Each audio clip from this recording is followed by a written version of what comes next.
Hello friends, Rohit railway team 4 class में आपका स्वागत है। जैसा कि आप सभी जानते हैं कि अभी आरआरबी एनटीपीसी अंडर ग्रेजुएट का एग्ज़ाम चल रहा है और इसके बाद आरआरबी एनटीपीसी सीबीटी 2 का और ग्रुप डी का एग्ज़ाम स्टार्ट होगा। अगर आप लोग जनरल कंपटीशन की तैयारी करते हैं तो इस चैनल को सब्सक्राइब कर दीजिएगा और दोस्तों में शेयर भी कर दीजिएगा। चलिए आज का पहला प्रश्न देखते हैं कि निम्नलिखित में से किसे भारत के स्वतंत्रता आंदोलन के दौरान चरमपंथी नेता के रूप में जाना जाता था। तो इसका सही उत्तर है ऑप्शन डी, बाल गंगाधर तिलक को। बाल गंगाधर तिलक को चरमपंथी नेता के रूप में जाना जाता था। अगला नंबर प्रश्न है, इनमें से किसे भारत के लौह पुरुष के नाम से जाना जाता था। तो सरदार वल्लभ भाई पटेल को भारत के लौह पुरुष के रूप में जाना जाता था। तो इसका राइट आंसर ऑप्शन ए हो जाएगा। नेक्स्ट क्वेश्चन है, निम्नलिखित राष्ट्रवादी नेताओं में से कौन मराठी समाचार पत्र केसरी के संस्थापक और संपादक थे। तो इसका सही उत्तर है ऑप्शन ए, बाल गंगाधर तिलक। बाल गंगाधर तिलक ने केसरी जो समाचार पत्र है उसके संस्थापक और संपादक थे दोस्तों। अगला प्रश्न है कि ताप्ती नदी के किनारे आयोजित सूरत अधिवेशन में भारतीय राष्ट्रीय कांग्रेस का 2 दलों में विभाजन किस वर्ष हुआ था। तो इसका सही उत्तर है ऑप्शन ए, 1907 में।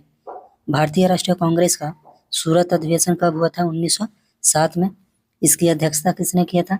रास बिहारी घोष। ठीक है दोस्तों, रास बिहारी बोस या घोष कहीं कहीं दिखता है, तो रास बिहारी घोष किए थे। ठीक है, आगे बढ़ते हैं। अगला नंबर प्रश्न है, इनमें से कौन सा खोजकर्ता भारत आना चाहता था किंतु उसके वजह अमेरिका के तट पर पहुंच गया था। तो इसका सही उत्तर है option C, Christopher Columbus. Christopher Columbus ने अमेरिका की खोज की थी दोस्तों। और भारत की खोज किसने किया था? तो वास्को डी गामा। कब भारत आया था? तो 1498 में। दोस्तों अगर चैनल पर नए होंगे तो चैनल को सब्सक्राइब कर दीजिएगा, दोस्तों में शेयर भी कर दीजिएगा। दोस्तों आप लोग ना लाइक करते हैं वीडियो को, आना शेयर करते हैं, तो ज़्यादा से ज़्यादा हो सके तो लाइक करिए, शेयर भी करिए। अगला प्रश्न है, 1913 में भारतीयों ने गद्दार पार्टी की स्थापना की थी। इसका मुख्यालय कहाँ था? तो गद्दार पार्टी का मुख्यालय कहाँ था? तो सैन फ्रांसिस्को, जो कि अमेरिका में पड़ता है दोस्तों। कहाँ पर पड़ता है? सैन फ्रांसिस्को, अमेरिका में। गद्दार पार्टी के संस्थापक कौन थे? तो लाला हरदयाल और कांसीराम। गद्दार पार्टी की स्थापना कब हुई थी? तो 1913 में।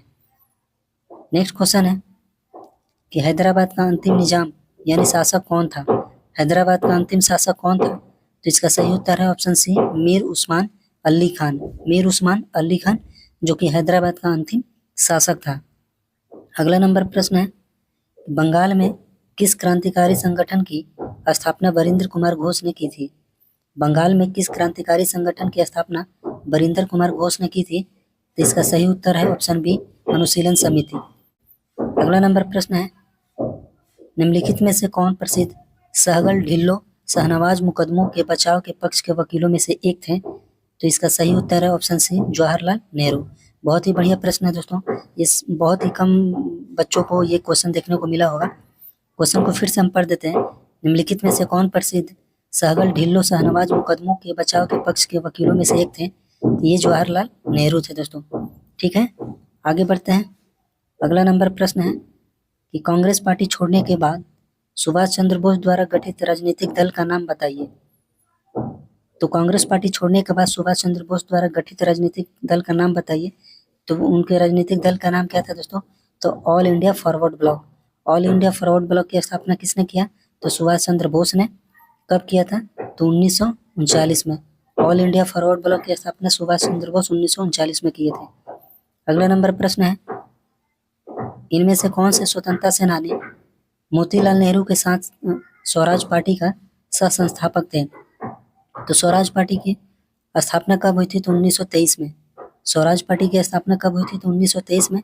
इसके सह संस्थापक कौन थे? तो ये चित्तरंजन दास। ठीक है, स्वराज पार्टी के संस्थापक कौन थे? तो ये मोतीलाल नेहरू। इसके सह संस्थापक कौन थे? तो ये चित्तरंजन दास। अगला प्रश्न है कि भारतीय लोगों के लिए अपेक्षाकृत अधिक स्वतंत्रता की मांग करने हेतु स्वराज पार्टी की स्थापना की गई थी।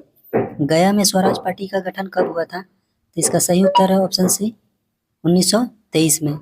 1923 में स्वराज पार्टी का गठन हुआ था गया में। अगला प्रश्न है, निम्नलिखित में से कौन 1923 में गठित स्वराज पार्टी के संस्थापक सदस्यों में से एक थे? तो कौन थे दोस्तों? तो ये सी आर दास। सी आर दास कहने का मतलब है चित्तरंजन दास। ठीक है, आप लोग को याद रखना है कि स्वराज पार्टी के स्थापना किसने किया था, तो मोतीलाल नेहरू। मो, मोतीलाल नेहरू ने किया था स्वराज पार्टी की स्थापना। कब, तो 1923 में। उनके साथ जो सहयोगी कौन थे, तो चित्तरंजन दास। आगे बढ़ते हैं, अगला नंबर प्रश्न है, 1923 में स्वराज पार्टी का गठन किसने किया था, तो ये मोतीलाल नेहरू और चित्तरंजन दास। इसका राइट आंसर ऑप्शन बी हो जाएगा। आगे बढ़ते हैं दोस्तों, अगला नंबर प्रश्न है, निम्न में से कौन एक प्रसिद्ध क्रांतिकारी कार्यकर्ता और हिंदुस्तान सोशलिस्ट रिपब्लिकन एसोसिएशन के नेता थे। ये भी बहुत बढ़िया प्रश्न है कि निम्न में से कौन एक प्रसिद्ध क्रांतिकारी का कार्यकर्ता और हिंदुस्तान सोशलिस्ट रिपब्लिकन एसोसिएशन के नेता थे, तो इसका सही उत्तर है ऑप्शन डी, चंद्रशेखर आजाद। दोस्तों, हिंदुस्तान सोशलिस्ट रिपब्लिकन एसोसिएशन की स्थापना कब हुई थी, 1928 में। ठीक है, और इसके नेता में कौन थे, तो ये आपके चंद्रशेखर आजाद, भगत सिंह। ठीक है, ये दोनों उनके नेता थे। इसकी स्थापना हुई थी 1928 में। आगे बढ़ते हैं, लास्ट सफर किसने चित्रित किया था, लास्ट सफर किसने चित्रित किया था, तो लास्ट देखिए यहाँ पर लास्ट है दोस्तों, ये याद रखिएगा, ये आपका Leonardo da Vinci, Leonardo da Vinci जो कि लास्ट सफर को चित्रित किया था।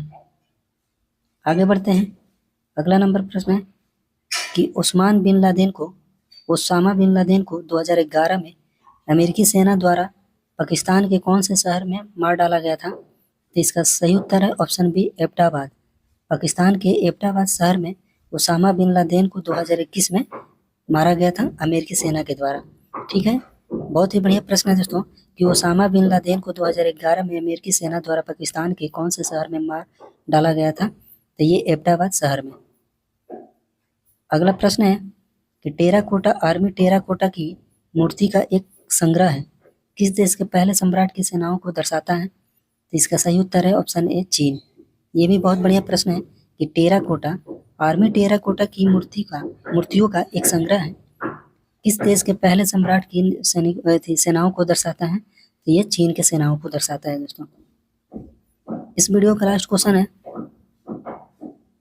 कि श्रीलंका, जिसे तब सिलोन बोला जाता था 1948 से पहले, को किस वर्ष डोमिनियन ऑफ सिलोन के रूप में स्वतंत्रता प्रदान की गई थी, तो श्रीलंका का जो प्राचीन नाम क्या था, तो सिलोन। श्रीलंका को पहले सिलोन नाम से जाना जाता था, तो इसको कब आज़ादी मिली थी, तो 1948 में। 1948 में श्रीलंका को आज़ादी मिली थी। दोस्तों, आप लोग कमेंट करके ज़रूर बताइएगा कि आप लोग को ये क्लास कैसा लग रहा है, इसमें और क्या सुधार करने की ज़रूरत है। और आप लोग कमेंट में एक बात ज़रूर बताइएगा कि आप लोग किस चीज़ की तैयारी करते हैं, एनटीपीसी, ग्रुप डी, रेलवे की किसी भी एग्ज़ाम के लिए। इसमें प्रीवियस ईयर क्वेश्चन पेपर दोस्तों कराया जाता है, प्रीवियस ईयर क्वेश्चन पेपर कराया जाता है। और तो और स्टेट पुलिस यानी बिहार दरोगा हो गया, बिहार पुलिस हो गया, बिहार एसएससी, बिहार के किसी भी एग्ज़ाम, चाहे स्टेट पुलिस का किसी भी एग्ज़ाम के लिए प्रीवियस ईयर क्वेश्चन पेपर इसमें कराया जाता है।